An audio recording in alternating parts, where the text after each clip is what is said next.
नमस्कार मंडळी. स्टार प्रवाहावरील लग्नानंतर होईलच प्रेम या मालिकेचा 8 एप्रिलचा प्रोमो नुकताच समोर आला आहे आणि या प्रोमोमध्ये आपल्याला असं पाहायला मिळणार आहे की पार्थ आणि काव्या दोघे एकाच गाडीतून बाहेर जात असतात.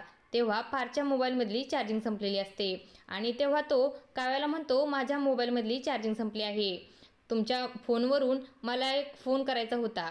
मग पार्थ हा काव्याला नंबर सांगू लागतो आणि नंबर सांगून झाल्यावर काव्याला म्हणतो, हा जीवाचा नंबर आहे. मग काव्या खूपच घाबरते, कारण काव्याने जीवाचा नंबर हा जीविका म्हणून सेव्ह केलेला असतो. मग काव्या घाबरून विचार करू लागते. तेवढ्यात पार्थ तिला म्हणतो, लावताय ना फोन? मग काव्या हो बोलते आणि पार्थ काव्याच्या हातातला मोबाईल घेतो. इकडे जीवाला वाटतं की काव्याच त्याला सारखा सारखा फोन करत आहे आणि तो चिडून फोन उचलतो आणि तिला म्हणतो की तुला किती वेळा सांगितलं आहे की मला फोन करत जाऊ नकोस म्हणून.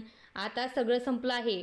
आता यापुढे जर पुढचं जीवा बोलणारच. लगेच तिकडनं पार्थचा आवाज येतो आणि पार्थ म्हणतो, कोणाशी बोलतोयस जीवा? पार्थचा आवाज ऐकून जीवा खूपच घाबरतो आणि काव्या देखील विचार करू लागते की फोनवर जीवा काय बोलला असेल म्हणून. अशाच मालिकांच्या नवनवीन अपडेट्स बघण्यासाठी आपल्या चॅनलला सबस्क्राईब करा आणि व्हिडिओ आवडला असेल तर लाईक आणि शेअर करायला विसरू नका. धन्यवाद.